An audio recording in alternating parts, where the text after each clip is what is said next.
सो क्या आपका माइंड भी इसी तरीके से एकदम लालम लाल हो गया है with all the negative emotions, over thinking, जो भी आप इतना ज़्यादा नेगेटिव सोच रहे हो, अच्छा तो आपने कुछ सोचना ही नहीं है और इसी कारण है ना आपकी पढ़ाई नहीं हो पा रही है। तो अगर माइंड में इतना सब कुछ भरा पड़ा रहेगा आपके अंदर तो स्टडीज़ की जगह कहाँ से बनेगी। तो सबसे पहले इन नेगेटिव इमोशंस को ना हमको क्लीन करना है and we have to replace these negative thoughts, these negative thinking with the positive ones.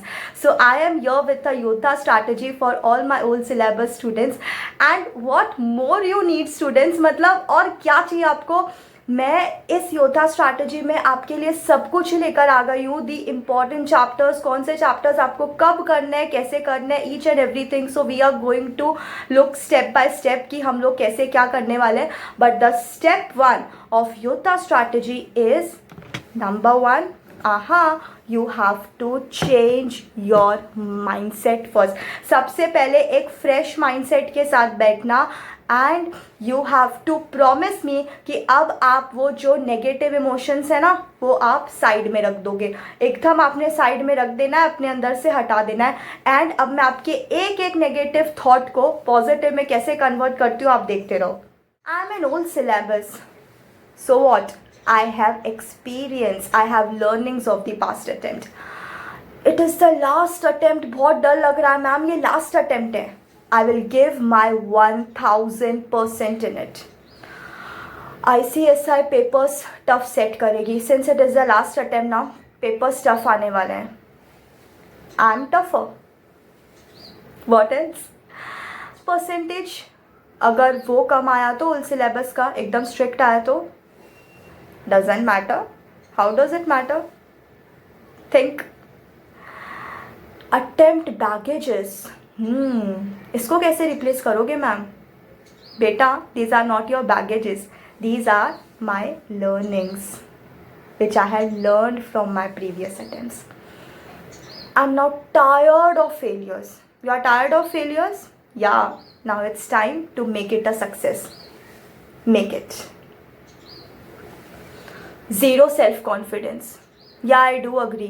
Old syllabus students इतनी बार अटेम्प्ट्स दे चुके हैं ना कि उनके अंदर सेल्फ कॉन्फिडेंस ज़ीरो हो चुका है। बट एक अच्छी चीज़ पता है क्या है इसकी? They have no over confidence. Yes, I don't want to quit CS, ये सोचते हो ना पढ़ते पढ़ते। Yes, you will not. Why you are over thinking बाबा? You will not quit CS। Fear of adapting new syllabus. Please be in present. आपको किसी ने अभी न्यू सिलेबस पढ़ने बोला है क्या? नहीं ना। ओल्ड सिलेबस का लास्ट चांस है, अपना 100% दो, बेस्ट शॉट दो और निकाल दो। क्यों आप आगे की सोच रहे हो? क्यों आप इतना नेगेटिव सोच रहे हो कि भाई आप एग्जाम दोगे और पक्के से फेल हो जाओगे and then you are having a fear of adapting new syllabus. काफ़ी सारे स्टूडेंट्स ऐसे भी हैं जिन्होंने न्यू सिलेबस की मॉड्यूल्स और चैप्टर्स देखने स्टार्ट कर दिए। Please stop doing it, be in present and just focus on what you have. ठीक है, तो now we have replaced that negative emotions into the positive ones. See, every coin has ना बेटा two sides, negative, positive. अब ये हम पर depend करता है कि हम कौन से पर्सपेक्टिव से चीज़ों को देखते हैं। हमारा पर्सपेक्टिव पॉजिटिव है या हमारा पर्सपेक्टिव नेगेटिव है। तो आपको सबसे पहले अपना जो देखने का जो नज़रिया है, जो अपना पर्सपेक्टिव है, उसको चेंज करना पड़ेगा।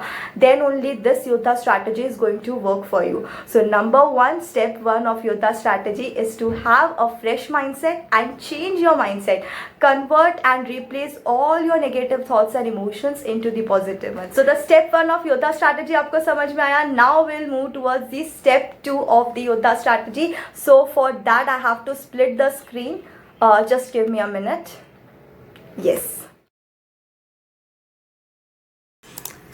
Yes, bacha log. So this is the Yoddha strategy which is going to be a bounce back for all my old syllabus students. You have to aim this December like Arjun. You know, Arjun के M में क्या magic था? He had a मंत्र of success. That is, your vision, your target should be clear and there should be a complete darkness in your background. But आपके साथ यहाँ पर completely उल्टा हो रहा है. आपका जो बैकग्राउंड है, आपके जो फियर्स हैं, आपका जो भी सेल्फ गिल्ट है, जो भी आप खुद पे एक क्वेश्चन मार्क लगा के बैठे हो, ये जो भी बैकग्राउंड में ताने चल रहे हैं, फैमिली एक्सपेक्टेशंस, ये सब आपका बड़ा क्लियर है. बट आपका जो विजन है, जो आपका टारगेट है, that is December 2024, old syllabus आप बोल रहे हो मैम लास्ट अटेम्प्ट है, तो it should be your target, it should be your goal, it should be your vision. वो आपका कंप्लीट डार्कनेस में पड़ा हुआ है. ठीक है, तो आपके साथ यहाँ पर कंप्लीटली उल्टा चल रहा है. बट यार आप लोग ये चीज़ भूल कैसे गए हो कि आप लोग भी तो CS के योद्धा हो. मैंने ये हमेशा आप लोगों को बोला है, right? So why you are like नहीं हो पाएगा या लास्ट अटेम्प्ट है. फर्स्ट ऑफ ऑल मैंने आपको स्टेप नंबर 1 में ऑलरेडी क्लियर कर दिया है. This Yoddha strategy is only going to work for those students is going to change their attitude and their mindset. तो नंबर 1 आपको अपना माइंडसेट एंड एटीट्यूड चेंज करना पड़ेगा. Then only this Yoddha strategy is going to work for you. ठीक है. And एक और बात याद रखना, at the same time, over focusing it can be an obstacle to mastering a skill. ये बात आपने हमेशा सुनी होगी कि over analysis leads to paralysis, right? Ma'am Yoddha, ma'am strategies दे दो, प्लान्स दे दो, सब्जेक्ट वाइज स्ट्रैटेजीज दे दो. ठीक है, मैं ले आई आपके लिए योद्धा स्ट्रैटेजी, बट अब आपको ये चीज़ प्रॉमिस करना होगा कि अब आप प्लान्स पे और प्लान्स नहीं बनाओगे, अब आप एग्जीक्यूशन पे फोकस करोगे. ज़्यादा प्लानिंग प्लॉटिंग मत करो यार, एग्ज़ाम है, पढ़ाई करो, बस मैं आप लोगों से यही चाहती हूँ. ठीक है, तो कभी भी ओवर फोकस नहीं करना. You have to be focused, you have to be consistent, you have to be determined, but at the same time you should not be over focused on your vision. You should be more on execution. Otherwise आप सिर्फ सोचते रहोगे और in action आप कुछ नहीं कर पाओगे. So that is also very important. One more lesson which we can learn from this Mahabharat's Arjun is to be in present. अभी आप क्या कर रहे हो? पढ़ते time you are just worried about 25th Feb को रिजल्ट क्या आएगा. You are just your overall जो फोकस है, आपका जो अटेंशन है, वो पूरा का पूरा रिजल्ट ओरिएंटेड है. आप पूरे रिजल्ट पे फोकस्ड हो, तो ऐसा बिल्कुल नहीं होना चाहिए. When Arjun was aiming the moving fish I, his focus was completely, he was in present, right? He was not worried whether he will win that Swayamvar or not. Right वो results पे focus नहीं था, वो उस वक्त present में अपने actions पे फोकस था, और उसका जो बैकग्राउंड है वो ब्लर था, वो सेंटर में था. तो आपने भी अभी यही करना है. जब आप पढ़ाई कर रहे हो, B in present. Don't think about the future, don't think about the results. Results automatically अच्छे आएंगे अगर आप अभी अपना जो काम है वो प्रॉपर और सही तरीके से कर रहे हो. सो वी विल डेफिनेटली, आप मुझे प्रॉमिस करोगे कि आप अपना माइंडसेट चेंज कर रहे हो अभी, right? And you will aim this December like Arjun. ठीक है. So without any further ado let's see कि what is this Yoddha strategy. एकदम बढ़िया मैं आपके लिए बना कर लाई हूँ. Yes, so this is for my cute प्यारे प्यारे ओल्ड सिलेबस के स्टूडेंट्स, राइट? जो बहुत ज़्यादा वरिड है कि मैम लास्ट अटेम्प्ट है. अरे ठीक है यार, हम क्रैक कर लेंगे. लास्ट हो या कुछ भी हो, we are going to crack it. ठीक है. तो ये CS एग्जीक्यूटिव ग्रुप 1 है और ये CS एग्जीक्यूटिव ग्रुप 2 है. तो first we are going to discuss about the CS executive group 1. इसमें आपके बेटा, just give me a minute, yes, इसमें आपके सब्जेक्ट्स है total 4, that is JIGL, company law, SBC and tax laws, जिसमें tax laws आपका OMR बेस्ड MCQs है. ठीक है. In JIGL there are total 17 chapters as per module लिखा है. उसमें मैंने आपको category A chapters and category B chapters दे दिए. जो रिमेनिंग चैप्टर्स हैं वो ऑब्वियसली कैटेगरी C चैप्टर्स है, वो आपने बाद में करना है. Now here I am not telling you to do the selective study, because ICSI ने खुद ने ये चीज़ बोला है. We have also uploaded a video on examiner observations and comments. अगर आपने नहीं देखा है तो जल्दी से हमारे चैनल पर जाकर आप देख लीजिए. उसमें ICSI के एग्जामिनर ने खुद ने ये कमेंट दिया है कि student should not go for selective study. तो डेफिनेटली आपने ऐसा नहीं करना है कि ए बी पढ़ना है, सी निगलेक्ट कर देना है, नहीं। बट सिंस अभी टाइम बहुत कम है और स्टूडेंट्स बहुत ज़्यादा पैनिक्ड है कि मैम अभी तक पढ़ाई स्टार्ट नहीं की है, तो उन बच्चों के लिए मैं बोल रही हूँ कि first you focus on category A and B chapters, then remaining days में हम कैटेगरी सी भी करेंगे, हम कुछ भी छोड़कर नहीं जाएंगे, because it's a professional exam. So let's coming to C S executive group 1। We have total JIGL में 17 चैप्टर्स, उसमें category A and B. Ma'am ये कैटेगरी ए एंड बी में कौन कौन से चैप्टर्स हैं, ये सारे चैप्टर्स आपको डिस्क्रिप्शन में मिल जाएंगे इसी वीडियो के, तो आप वहाँ पे जाकर देख सकते हो। अरे सब कुछ आपके लिए लेकर आई हूँ, बस आप एग्जीक्यूशन करो, बस आप काम करो, बाकी सब कुछ मैंने आपके लिए रेडी करके रखा है, ठीक है। तो कैटेगरी ए में there are 6 chapters, category B में टोटल देर आर 6 चैप्टर्स। तो टोटल अपना यहाँ पे बन जाता है 6 and 6 12 चैप्टर्स, ठीक है। Now when it comes to company law, कितने चैप्टर्स है टोटल? 23। उसमें कैटेगरी ए में 9 है और कैटेगरी बी में कितना है? 9 के बाद 10 11 12 13 14 15। So there are total 15 chapters when it comes to company law, A and B का मिला के, ठीक है। रिमेनिंग आपके कैटेगरी सी चैप्टर्स। SBEC में वी हैव टोटल 21 चैप्टर्स, उसमें कैटेगरी ए में देर आर 8 एंड बी में देर आर 6। इन ऑल कितने हो गए? 9 10 11 12 13 14। So there are total 14 chapters, there are total 14 chapters in SBEC, ठीक है। देन टैक्स लॉज में total there are 17 chapters in your module. A में 7 है, बी में 5 है, दैट इज 8 9 10 11 12। तो टोटल हम लोग यहाँ पे काउंटिंग में लिख देंगे ए एंड बी का मिला के देर आर 12 चैप्टर्स। परफेक्ट, मतलब सब कुछ अंडर 14 है, बस एक कंपनी लॉ में 15 चैप्टर्स है, ठीक है। बाकी सब कुछ अंडर 14 ही आपको मिल जाएगा नॉर्मली। सो मैम आपने ये तो बता दिया कि कैटेगरी ए एंड बी में कितने सारे चैप्टर्स हैं और क्या क्या चैप्टर्स हमको पहले पढ़ने और कौन से बाद में पढ़ने हैं, बट अभी आप हमको ये बता दो कि हम ये चैप्टर्स पढ़े कैसे। सो this is group number 1 7:2:2 rule, ये रूल आपको फॉलो करना है। तो इसमें आपने क्या करना है, पहले ए बी कैटेगरी चैप्टर्स पहले कर लेना एंड देन सी कैटेगरी करना। कैसे करना है मैं आपको बताती हूँ। You have to start your thing from 8 November. पहले 8 नवंबर में आपको SBEC के A and B category chapters पढ़ के ख़त्म करने हैं 8 नवंबर से 14 नवंबर। मैम 15 का आ गया, 15 मैंने आपको एक बफर डे दिया है। देखो बेटा अभी भी देर नहीं हुई है, अभी भी अगर आप पढ़ाई करना स्टार्ट कर दोगे अच्छे तरीके से तो ये अटेम्प्ट अभी भी आपके हाथ में है, अभी भी चीज़ें बिगड़ी नहीं है। एक बार और 10-12 दिन चले गए तो trust me then no one can help you, no strategies can save you then, ठीक है। तो 8 नवंबर से 14 नवंबर तक you can complete your SBEC के खाली A and B category chapters, जो कि कितने चैप्टर्स है SBEC में? A and B 8 chapters and B में 6 चैप्टर्स, टोटल 14 चैप्टर्स। 7 डेज है आपके पास, तो आपने क्या करना है 7 2 14, मतलब 7 2 आपका हो जाएगा कितना? 14, मतलब टोटल 14 चैप्टर्स आपको कंप्लीट करने हैं। पर डे आपको पढ़ेंगे 2 चैप्टर्स, ठीक है। देन 15 मैंने आपको बफर दिया है। अब ये बफर इसके लिए नहीं है कि आप घूम फिर सको, इन केस अगर कोई चैप्टर रह गया आपका, या कभी ऐसा हुआ कि आपको फीवर आ गया, कोई हेल्थ इशू हो गया, घर पे कोई इशू हो गया, तो उसके लिए I have given a 1 day buffer, ठीक है। देन 16 से लगाकर 22 तक you have to complete your company law. Company law के मैम कौन से चैप्टर्स करने हैं? A and B category chapters करने हैं। मैम कितने चैप्टर्स है ए एंड बी को मिलाकर? टोटल 15। अब यहाँ पे आपका एक चैप्टर एक्स्ट्रा पड़ रहा है, मतलब एक दिन में आपको 2 चैप्टर करना है, बट एक चैप्टर आपको कहीं पे एडजस्ट करना नहीं हो सके तो उसके लिए भी मैंने आपको बफर दिया है, दैट इज 23 नवंबर, तो वहाँ पे आप वो एडजस्ट कर सकते हो। देन आपने क्या करना है बेटा, 24 से लगाकर 30 नवंबर तक you have to complete your tax का all the category chapters, that is A B and C. Since ये OMR बेस्ड है, ठीक है, तो इसमें आपको कुछ भी याद नहीं करना है, इसमें आपका कंसेप्चुअल अंडरस्टैंडिंग जो है वो बहुत ज़्यादा प्रायोरिटी पे रहेगा। हाँ, थोड़ी लिमिट्स वगैरह आपको देखनी पड़ेगी, बट एकदम से कुछ सारी चीज़ें वर्ड टू वर्ड आपको याद नहीं करनी है, बिकॉज वहाँ पे आपको कुछ लिखना नहीं है, just you have to mark, right.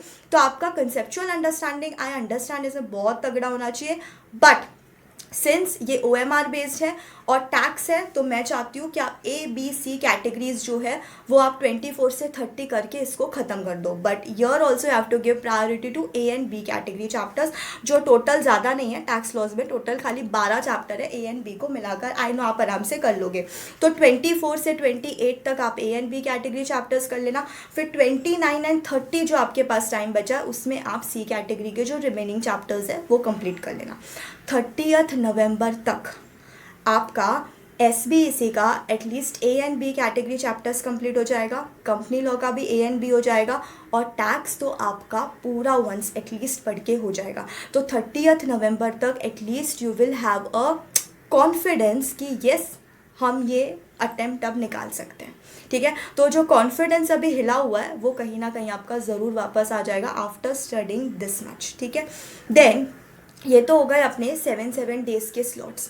Now the 2 days के स्लॉट्स जो हैं वो मैंने सिर्फ यहाँ पर आपको दे रखे हैं, एक तो SBEC के लिए और एक कंपनी लॉ के लिए। मैम क्यों सिर्फ इन दोनों के लिए? बिकॉज टैक्स के C कैटेगरी चैप्टर्स तो आपने ऑलरेडी कर लिए, तो अब 2 दिन आपके पास हैं जिसमें आपको SBEC के C कैटेगरी चैप्टर्स करना है। अब इनको कैसे करना है आपको, कि सारी चीज़ें हैं ना आप लर्न करने इसमें मत बैठना, आप सिर्फ है ना रीडिंग देना। सिंस देखो बेटा 1 दिसंबर ऑलरेडी आप C तक पहुंचोगे, तो 1 दिसंबर ऑलरेडी आ गया है, राइट। तो आपका 21 तारीख से आपका एग्ज़ाम है, तो देर आर बहुत अभी कम दिन बचा है एग्ज़ाम के लिए, राइट। तो अगर आप 1-2 बार पढ़ भी लोगे ना तो एटलीस्ट आप कुछ तो लिख पाओगे। Don't skip a chapter, you can't afford to skip a single chapter, but अगर अपने पास टाइम कम है so we can plan accordingly. ठीक है, तो उसमें कोई दिक्कत नहीं है, बिकॉज अगर आप सारे चैप्टर्स को इक्वल प्रायोरिटी इस टाइम पे देने जाओगे so it will just result into panicness and nothing more. ठीक है, तो SBEC का आपको यहाँ पे C कैटेगरी चैप्टर्स कंप्लीट करना है फ्रॉम 1 to 2, मतलब 2 दिन आपके पास। उसके बाद 3-4 अभी दिसंबर आ गया तो no buffer days, you have to just continuously study. 3 और 4 तारीख को आपको ख़त्म करना है कंपनी लॉ के अपने C कैटेगरी चैप्टर्स। 1-2 बार बस रीड कर लेना उन चैप्टर्स को, कंसेप्चुअली समझ लेना। देन 5th एंड 6th ये 2 दिन आपने क्या करना है, आपको SBEC का जो A and B कैटेगरीज जो आपने 8 से 14 पढ़ा है ना वो आपने रिवाइज करना है। हाँ जी, आप अभी आप सोच रहे होंगे मैम 2 दिन है, ठीक है, और SBEC में A and B मिला के देखें तो 14 चैप्टर्स हैं। तो 2 दिन में 14 चैप्टर्स कैसे रिवाइज करेंगे? मीन्स 1 दिन में 7 चैप्टर रिवाइज करने हैं। Yes, you have to revise per day 7 chapters and trust me it's not impossible. When I was a student I used to revise such chapters. आप खुद सोचो जब आपका नेक्स्ट डे एग्जाम होगा, 1 day before exam how you will revise the entire syllabus. तो उसी mindset से अगर आप पढ़ाई करोगे ना तो हो जाएगा। Mindset matters a lot. ठीक है, अगर आप इस माइंडसेट के साथ उठ रहे हो कि मुझे दिन में 7 चैप्टर करने हैं, तो इफ़ नॉट 7 एटलीस्ट 5 तो आप करके सोओगे। और वो चैप्टर्स आपने 7 डेज लगा के पढ़ा है ना, ऐसा थोड़ी आप फर्स्ट टाइम पढ़ रहे हो। तो when you are just revising, अपना माइंडसेट है ना नील से शुरू मत करना कि अभी तक मैंने कुछ पढ़ा ही नहीं है। ऑब्वियसली आपने उन 14 चैप्टर्स को 7 डेज लगाकर पढ़ा है डिटेल में, अब आप सिर्फ रिवाइज कर रहे हो। तो ये जो है ये ओपन रखना। ठीक है, सो 5 एंड 6 आपको SBEC के खाली A and B categories revise करने हैं। C कैटेगरी यहाँ रिवाइज करने मत बैठना क्योंकि वो आपने अभी अभी जस्ट रीड किया है, तो वो अभी आपने रिवाइज नहीं करना है। इसमें आपका सिर्फ A and B category revise होगा। देन 7 एंड 8 को आपको क्या रिवाइज करना रहेगा? कंपनी लॉ का A and B कैटेगरी आपको रिवाइज करना है। टैक्स का 9 एंड 10 खाली A and B category revise करना। अगर C भी हो जाए तो चलेगा, तो बहुत बहुत चलेगा, क्या बहुत बढ़िया बात है। बट अगर ना हो तो give priority to only A and B category chapters. ठीक है मैम, आप भूल गए हमारे ग्रुप 1 में 4 सब्जेक्ट्स हैं। You are just talking about SBEC, company law, tax, where is our JIGL। अरे बच्चा लोग, JIGL जो है उसको आप अभी टाइम दो ही मत, सिंस बेटा अभी टाइम बहुत कम है, तो we have to plan accordingly. JIGL आपका फर्स्ट पेपर है, तो फर्स्ट पेपर का पढ़ाई, रिवीजन, एवरीथिंग आप एंड में ही करो और फर्स्ट पेपर दे के आ जाओ। सिंपल, फर्स्ट पेपर दे के आ जाओ। बट मैम हमको तो एंग्जाइटी हो जाएगा, हम तो टेंशन में आ जाएंगे, 11 दिसंबर तक हम JIGL को हाथ ही ना लगाए। यही तो आपको करना है, यही तो खेल है, यही तो मैं बोल रही हूँ। माइंडसेट चेंज करो, you have to now change your mindset, you can't be panic. अगर आप अभी पैनिक मोड पे आओगे तो अभी आपको ये सब सुनने में ईजी लग रहा होगा, but to revise 14 chapters in 2 days it's not a halwa. To learn 2 chapters in 1 day entirely is not a cakewalk. ठीक है, तो हर चीज़ में आपको पेशेंस लगेगा, हर चीज़ में आपको फोकस लगेगा. तो जो चीज़ जिस वक्त कर रहे हो आपका 100% फोकस उस पर होना चाहिए. समझा? लाइक अर्जुन, यही तो मैं आपको बोल रही हूँ. ये आपको सुनने में चीज़ें ईजी लग रही हैं, पर जब आप इम्प्लीमेंट करने जाओगे तो definitely it's going to take a lot of patience from you. It will test your how much you are focused, how much you are determined, how much you are consistent. ठीक है, तो 11 दिसंबर से लगाकर 20 दिसंबर तक आपको JIGL का पहले category A-B करना है, फिर C करना है, then you have to give the exam. See बेटा इतने कोई कम डेज नहीं है. 11 से अगर मैं काउंट करूँ तो 11, 12, 13, 14, 15, 16, 17, 18, 19, 20. इफ़ आई वोंट काउंट 20 तो अभी आपके पास 9 डेज है. पर डे अगर आप 2 चैप्टर्स भी करते हो तो भी 9 2 18. JIGL में आपके सिर्फ 17 चैप्टर्स हैं. A and B C सारी कैटेगरीज मिला के. ठीक है, तो आप कर सकते हो. Number of days are perfect. सब सब्जेक्ट्स के लिए उतने ही डेज मिल रहे क्योंकि अभी टाइम बहुत कम है. तो we have to work accordingly. अभी आपका एफिशिएंसी बढ़ना चाहिए. अब मैम मुझे पैनिक हो जाएगा, मैं डर जाऊंगी, ये सारी चीज़ें अगर आप बीच में लाओगे तो कैसे चीज़ें चलेंगी. ठीक है, तो अगर आपको ऐसा है कि मुझे बस इतने टाइम में पढ़ के अब पास होना है तो उसके लिए आपको सिर्फ पढ़ना पड़ेगा. अगर आप बाकी जगहों पे ध्यान डालोगे, अपने बाकी फियर्स को अगर आप प्रायोरिटी दोगे, so the things are not going to work for you. तो 11 दिसंबर से 20 दिसंबर तक, एंड तक मतलब आपको JIGL करना है और इसका फर्स्ट एग्ज़ाम आपको देकर आना है. So this can be the best thing which you can do now. ठीक है, सो ये तो हो गई बेटा ग्रुप 1 की बात. नाउ मैम ग्रुप 2 का भी बता दो. सो यस, ये रहा अपना ग्रुप 2.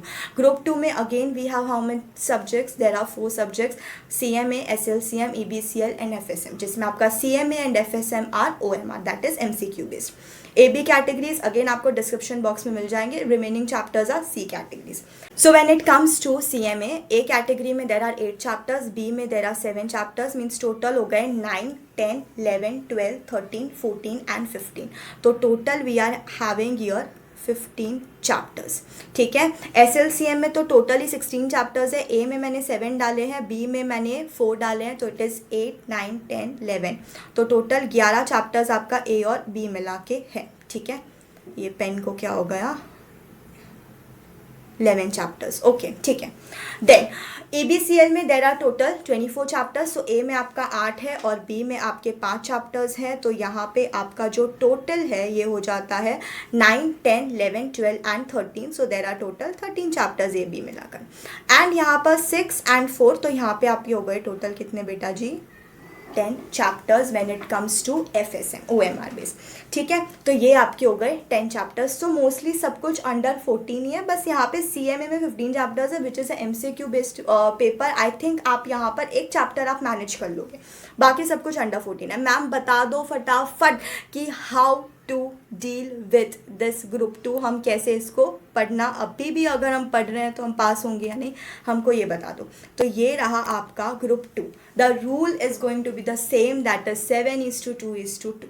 ठीक है, अब 8 से लगाकर ग्रुप 2 वाले बच्चों जाग जाओ. अब 8 नवंबर से भी अगर आप पढ़ाई करना स्टार्ट कर रहे हो तो भी आप पास हो सकते हो. हाँ जी, तो भी आप पास हो सकते हो. बट अभी भी डिटरमाइंड हो जाना, फोकस्ड हो जाना. अभी भी आप एंग्जाइटी, स्ट्रेस, ये वो फलाना ठिकाना सब बीच में लेकर आओगे, मेहनत पे पानी फिरेगा एंड ये लास्ट चांस भी आपके हाथ से निकल जाएगा. ठीक है, सो 8 नवंबर से 14 नवंबर तक आप EBCL के category A and B chapters कर लेना. Then 15 November is going to be a buffer day. Then 16 to 22 आप कर लेना CMA के category A and B chapters. Then 23 November again it's a buffer day. Then 24th नवंबर से 30th नवंबर तक you have to complete your all the category chapters A, B and C of FSM, because FSM में 16 chapters ही हैं. I know it's a bit technical subject but it's MCQs, तो इसमें आपको इतना ज़्यादा रिटेन करने का इशू नहीं है. कंसेप्चुअल अंडरस्टैंडिंग तो आपकी तगड़ी होनी चाहिए. बट अगर आप एक फ्लो में करोगे 24 24 to 30 एकदम अच्छे से टारगेट सेट करके तो आपका हो जाएगा। देखो बेटा अब एग्जाम्स आ गई है, so you have to speed up and you have to increase your efficiency, right. Then आपका 30 नवंबर तक बेटा FSM एक बार पूरा कंप्लीट पढ़ के हो जाएगा। CMA के एंड EBCL के at least category A and B chapters जो है वो साइड हो जाएंगे। तो 30 नवंबर तक आपको एटलीस्ट एक कॉन्फिडेंस तो पक्का आ जाएगा कि मेरा दिसंबर 2024 जो है अटेम्प्ट वो पास हो सकता है, वो पास हो जाएगा। तो आपके अंदर एक सेल्फ कॉन्फिडेंस आ जाएगा जो कहीं ना कहीं अभी नहीं आ रहा है आपको। Then from 1 December to 4th December you can just complete the category C chapters of EBCL and CMA।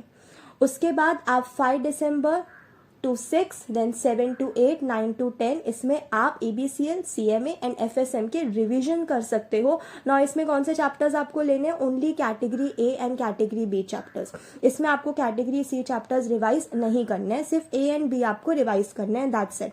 अगर FSM में ऐसा हो कि आप कैटेगरी C भी रिवाइज कर पा रहे हो तो it's a very good thing, but अगर नहीं कर पा रहे हो तो भी चलेगा।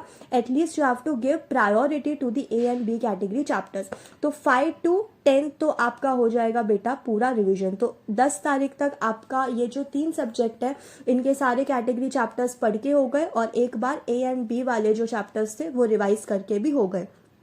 देन आपको करना है 11th दिसंबर से स्टार्ट अपना SLCM। ना SLCM is your first paper. Group 2 वाले बच्चों आपका फर्स्ट पेपर SLCM है, तो 11th दिसंबर से आप SLCM पढ़ना स्टार्ट करना। सेम जो मैंने ग्रुप 1 में बोला यहाँ पे भी यही बोलूँगी, पैनिक मत होना कि अभी तक SLCM हमने नहीं पढ़ा है, ये है वो है। आपने पहले भी अटेम्प्ट दिया है तो you have to be confident. You can't start every time from zero, ठीक है। तो जीरो माइंडसेट से चीज़ें स्टार्ट करोगे तो नहीं होगा। एंड SLCM में आपके सारे कैटेगरी चैप्टर्स मिला के टोटल 16 ही है एंड 11 to 21 मीन्स आराम से आपको 11 दिन तो मिल रहे हैं, राइट। 11 डेज आपको मिल रहे हैं और चैप्टर्स आपके पास सिर्फ 16 है। तो अगर आप एफिशिएंटली बिना ओवर थिंकिंग किए अगर आप पढ़ाई करोगे तो ट्रस्ट मी आप एकदम अच्छे से कर पाओगे। एंड SLCM को पहले टाइम देके मतलब नहीं है, बिकॉज टाइम अभी कम है। तो we have to plan smartly कि फर्स्ट एग्जाम हम लास्ट में रखते हैं उसका स्लॉट एंड देन उसको तभी पढ़ लो, रिवाइज कर लो और एग्जाम देके आ जाओ। टेंशन मैं JIGL का बोलूँ तो 11 तारीख को मैंने JIGL के 2 चैप्टर पढ़े। अब 12 को नेक्स्ट 2 पढ़ूंगी, बट वो नेक्स्ट 2 पढ़ने से पहले जो 11 को 2 चैप्टर पढ़े हैं वो पहले रिवाइज करना है। देन आपको 12 को नेक्स्ट 2 चैप्टर्स लेना है। देन 13 को जब आप जाओगे, अब आपके पास हो गए 4 चैप्टर्स, राइट। तो 12 को पहले 2 चैप्टर्स पढ़े हैं, पहले वो रिवाइज कर लेना। और 11 को जो 2 चैप्टर पढ़े हैं वो जस्ट एक बार एट अ ग्लांस देख लेना। तो अगर आप सारे चैप्टर्स का एक होल्ड बना के चलते रहोगे, जितना आप चल सकते हो, राइट, जितना आप चल सकते हो एक होल्ड बना के चलते रहोगे, तो ट्रस्ट मी आप बिल्कुल भी ब्लैंक नहीं होंगे एग्ज़ाम में एंड आपका एग्ज़ाम बहुत अच्छा जाएगा। एग्ज़ाम के 10 दिन पहले तो ऑब्वियसली बेटा you should not count the number of hours while studying. जब तक टारगेट कंप्लीट ना हो तब तक पढ़ते रहना है, राइट। तो ऐसा नहीं है कि 12 घंटा होगा मैं बुक बंद करके सो रही हूँ, नहीं। एटलीस्ट एग्ज़ाम के 10 दिन पहले तो आपको तब तक पढ़ाई करनी चाहिए जब तक आपका दिया हुआ काम, आपका दिया हुआ टारगेट कंप्लीट ना हो जाए। So that is very important. A few days back we uploaded a Sanjeevani strategy on our channel for the new syllabus students and उसमें हमको बहुत अच्छा रिस्पॉन्स आया and we got a lot of comments and Insta DMs of the old syllabus students as well कि ma'am new syllabus वालों के लिए तो आप strategy ले आए, अब old syllabus वालों के लिए भी ऐसा कोई strategy या प्लान बता दो। तो हमारा ये लास्ट अटेम्प्ट है, तो प्लीज़ हमारा भी ऐसा कोई आप सेवियर या रेस्क्यू प्लान हमको भी बता दो तो बहुत ज़्यादा हेल्प हो जाएगी। ट्रस्ट मी, मैं आपको एकदम ऑनेस्टली बोल रही हूँ, when I just saw these comments and messages I was shocked and a little bit angry also. बहुत मुझे गुस्सा आया देखकर एंड थोड़ा मैं ऐसे हो गई कि यार जिन बच्चों को, जिन स्टूडेंट्स को, I am talking about all syllabus students, जिन स्टूडेंट्स को अभी बहुत ज़्यादा फोकस्ड और डिटरमाइंड रहना चाहिए, they are just searching for the plans and strategies on YouTube. Like seriously, अभी आप वो बच्चे हैं जिनका ये लास्ट अटेम्प्ट है, राइट। तो आपको एकदम, आपसे ज़्यादा फोकस तो अभी होना ही नहीं चाहिए कोई, आपको एकदम फोकस्ड और डिटरमाइंड होना चाहिए। और आप क्या कर रहे हो, आपको ये प्लान चाहिए, स्ट्रैटेजी चाहिए, मीन्स अब तक आप क्या कर रहे थे? चलो प्लान स्ट्रैटेजी चाहिए था, अभी तक चीज़ें नहीं हो पाई तो अब तो मैं वो भी ले आई। अब तो एग्जीक्यूट करके बता देना। अब आपकी कोई शिकायत नहीं होनी चाहिए कि मैम अभी ये जो प्लान है ये चीज़ नहीं हो पा रही है या वो नहीं हो पा रही है। अब प्लानिंग मैंने आपके लिए कर दी है, so just stop wasting your time in doing the planning, in more further planning पे प्लानिंग करना आप छोड़ दो। प्लान्स मैंने आपके लिए बना दिया है, ठीक है। अब आपका फोकस 100% एग्जीक्यूशन पे होना चाहिए। आपको स्ट्रैटेजी चाहिए थी, मिल गई। अब आप फोकस करो एग्जीक्यूशन के ऊपर। कब तक आप प्लानिंग करते रहोगे? एंड ट्रस्ट मी, ये स्ट्रैटेजी बनाने में मुझे बहुत ज़्यादा टाइम एंड एफर्ट लगा है, तो please give justice to my time and effort by implementing the same, right? And you know why not more people on the social media on YouTube, they are not focusing on old syllabus? Because they are hoping कि at least अभी old syllabus के students को इतना पता होगा कि what to do. And मज़े की बात ये है, you know what to do, but आप कर नहीं रहे हो। The problem is you are not doing it. आपको पता सब है क्या करना है क्या नहीं करना है, बट आपसे हो कुछ नहीं रहा है, आपसे सिर्फ बातें हो रही हैं। तो प्लीज़ अब वो सारी चीज़ें करना बंद करो, ठीक है। Now be more focused on the execution. Planning सारी मैंने आपके लिए कर ली है, तो वो टाइम अभी आपका सेव हो गया। अब एग्जीक्यूशन पे फोकस करो, उस चीज़ पे ट्रस्ट रखो, अपने आप पे ट्रस्ट रखो और अपना काम करो, ठीक है। One more thing I would like to say, I know you all are Gen Zs and you have your own Instagram gyaans, right? But mark my words, जो रियलिटी है ना, जो लाइफ की रियलिटी, वो आपके इंस्टाग्राम ज्ञान से बहुत बड़ी है, ठीक है। तो ये सारी चीज़ें देखकर आप सिर्फ रिलेटेबल फील करते हो, या चलो 4 फ्रेंड्स का ग्रुप बैठा है, उसमें आपने 1-2 लाइन मार दी, कहीं आपने पढ़ी होगी, वो लाइन आपने बोल दी, तो आपकी वहाँ पे वाहवाही हो गई। दैट्स इट, ये इतना ही काम आता है। जो लाइफ की रियलिटी होती है, जो लाइफ की सच्चाइयाँ होती है, जो रियली में एक लाइफ से आप लेसन सीखते हो ना, वो आपको आगे जाके काम आएगा एंड वही आपको लाइफ में आगे बढ़ाएगा। तो अभी जो अपना ICSI का एग्ज़ाम है, या आपके ईगो से या आपके ज्ञान से क्लियर नहीं होने वाला है, इसके लिए आपको एक्सेप्ट करना पड़ेगा अपनी पास्ट मिस्टेक्स को। एंड सिर्फ एक्सेप्ट करने से काम नहीं चलता है, उन पे वर्क करना पड़ेगा और उन चीज़ों को चेंज करना पड़ेगा। हाँ जी, आप अभी तक फेल हो रहे हो, आप अभी तक अगर फेल हो रहे हो तो जस्ट आइडेंटिफाई आप क्यों फेल हो रहे हो। आप में नंबर 1 एक्सेप्टेंस होना चाहिए। I know a lot of students जिनमें एक्सेप्टेंस नहीं है, वो हमेशा यही बोलते हैं हम तो बहुत अच्छा पढ़ते हैं, ICSI का ही पेपर टफ आता है, ICSI खुन्नस निकाल रहा है ओल्ड सिलेबस स्टूडेंट्स के लिए। बट आपको एक बात बताऊं, पिछली बार in the earlier attempt old syllabus का जो रिजल्ट है वो बहुत अच्छा आया था as compared to new syllabus, right? तो आप प्लीज़ ये सारे ब्लेम्स डालना छोड़ दो इंस्टीट्यूट पे, खुद पे चार्ज लो, खुद का चार्ज आप अपने हाथ में रखो and please just focus on your self and crack the exam. पढ़ने वाला बच्चा पढ़ेगा, नहीं पढ़ने वाला हमेशा बहाने मारेगा, चाहे वो ओल्ड सिलेबस हो न्यू सिलेबस हो, बच्चा रिमेन्स द सेम। देखो, रिजल्ट जो ये फेल चल रहा है ना, इसको पास में कन्वर्ट करना है। अगर आपको अपना रिजल्ट बदलना है ना, तो आपको अपने हैबिट्स, अपना माइंडसेट और अपना सब कुछ आपको चेंज करना पड़ेगा। अब if you will work the same way you were working till now, तो रिजल्ट भी फिर वही आएगा। एंड ट्रस्ट में बच्चा लोग, आप लोग बहुत ज़्यादा लकी हो, because when we were studying we were not having any guide जो हमको कोई प्लान या स्ट्रैटेजीज ऐसे बना के दे दे। ये सब हमने खुद ने बनाई है, तो हम आपके साथ शेयर कर रहे हैं और ये हमको बहुत ज़्यादा हेल्प करती थी। तो आई होप ये आपको भी उतनी ज़्यादा हेल्प करेंगी, बट ये तभी हेल्प करेंगी जब आप इनको सही ढंग से एग्जीक्यूट करेंगे और आप इस पर 100% ट्रस्ट रखेंगे, तभी ये चीज़ें हो पाएंगी। अगर आप इस पर डाउट करेंगे और इसको एग्जीक्यूट ना करने के बहाने ढूंढेंगे, तो ये स्ट्रैटेजी क्या बेटा, कोई भी दुनिया की कोई भी स्ट्रैटेजी, कोई भी चीज़ आपके लिए वर्क नहीं कर सकती है। तो उसके लिए first you have to trust the process and execute it. Now it's high time that you have to be focused, you have to be determined, you have to be consistent, you have to be limitless, unshakable. Now it's your turn. Be today's Arjun and hit the moving fish side. Make your way towards success. Hope this video is going to help you. See you all in the next video. All the best.